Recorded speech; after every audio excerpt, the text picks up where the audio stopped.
Alright, so Apple's spring event that was held on March 8th of 2022 has finally gotten over, and there are some big announcements that have been made right from the Mac Studio to iPhone. And the iPhone 13 now comes with the green color, as well as there is a new iPhone, the iPhone SE 2022, which we will be talking about a little bit in this video.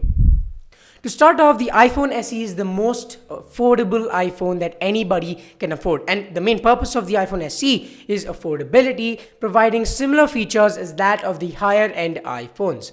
This time, Apple has released their iPhone SE 2022, which has exactly the same form factor as the previous iPhone SE 2020, which that in turn had the exact same form factor as the iPhone 8, which was released in 2017.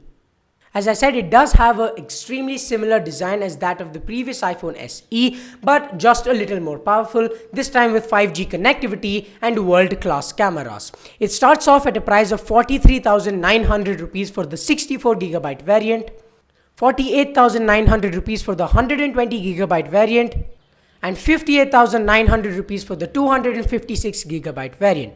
It is pretty expensive. I don't see how this is a budget phone, but for an iPhone, it is on a budget. So for those of you who are budget conscious and who want a seamless experience of an iPhone, this phone is for you. The pre-orders start on March 11th of 2022, which was just one day before recording this video, and it will come into the market for sale at the prices that I just listed a few moments earlier on March 18th of 2022.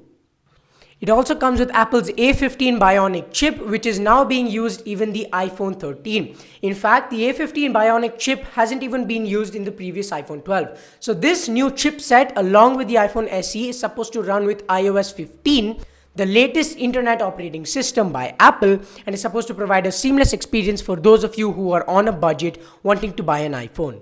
Overall, to conclude, this is expected to become a huge success. I hope it does. Waiting for it to come into the market on March 18th. But with that being said, I'll see you guys in the next video.